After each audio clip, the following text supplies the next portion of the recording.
my Gom Goms. Today we're going to be talking about a controversy that's been going around about the new Joker movie starring Walkin Phoenix. It's been going around Twitter. People have been saying that this movie can inspire violence among people who've seen the movie. And yeah, it's kind of odd because I saw the movie and I heard about the controversy before I saw it. And I was like, this must be really messed up if people are saying this. And then I got out of the movie. I was like, well, I think there's movies that definitely deserve this kind of controversy more than this movie does, if we're being honest, because critics love John Wick Chapter 3, and I'm glad it didn't get controversy because that's a good movie, but several people are shot in the of course there's a reason they're being shot, but several people are killed in that movie, at least 200 I think, just shot dead, knifed, eaten by dogs. And it gets brutal, but nobody's said a word about it, and it got an 89 or somewhere in the high 80s on Rotten Tomatoes, which is kind of weird because I don't think this movie is very brutal. There's some brutal parts in it, but I don't think it's any that deserves this much controversy because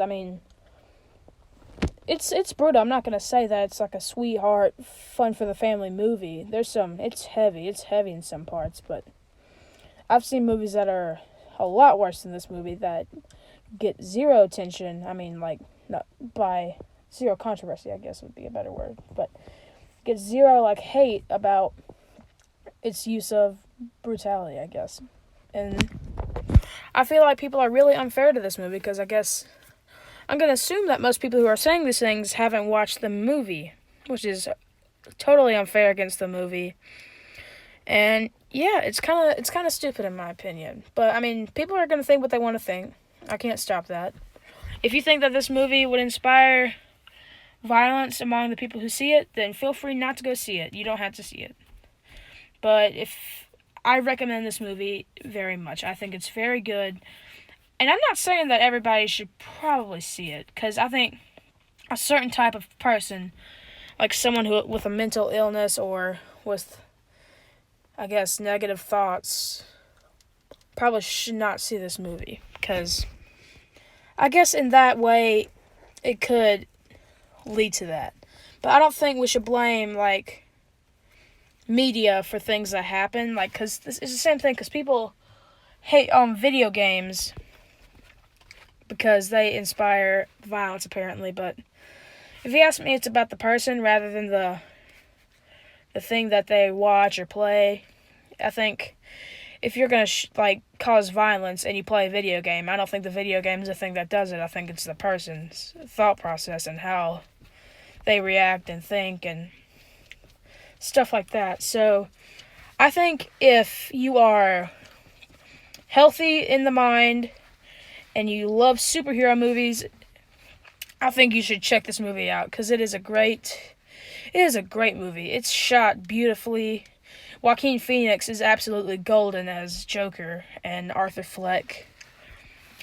And yeah, I think that's all I have to say. I just wanted to address it because not many people on YouTube have really talked about how it's wrong that people are slamming this movie. It has a 70% on Rotten Tomatoes. And Captain Marvel is in the 80s, I'm pretty sure, which is super stupid. I think this is a better movie than a lot of the movies that are made in the 90s. Between Two Ferns, the movie, is in, the 80s on Rotten Tomatoes. Don't get me wrong, I like me some Between Two Ferns, but this movie is 100% better than Between Two Ferns, the movie. It's not even a contest. It's kind of dumb how they're treating this movie, and I think they ought to rethink what they're saying, because critics are slamming it, and what I guess would be this reason, some people are saying it's actually bad, and I disagree. Honestly, I don't think that's too much big of a deal, because I guess movies are subjective, and everybody's going to have their own thoughts about it, but still, yeah, I just wanted to address what's been going on with this movie. If you love superhero movies, and you love the Joker, and you like dramas and stuff like that, I think you should really check it out. Because it's a great film. But yeah, I guess I agree in like the way that somebody who has negative thoughts should not probably see this movie. Same with like John Wick 3 or like any brutal action movie that comes to mind. That probably shouldn't see either. I don't know why we're slamming this movie specifically. But yeah, that's all I have to say. Goodbye, my gum gums.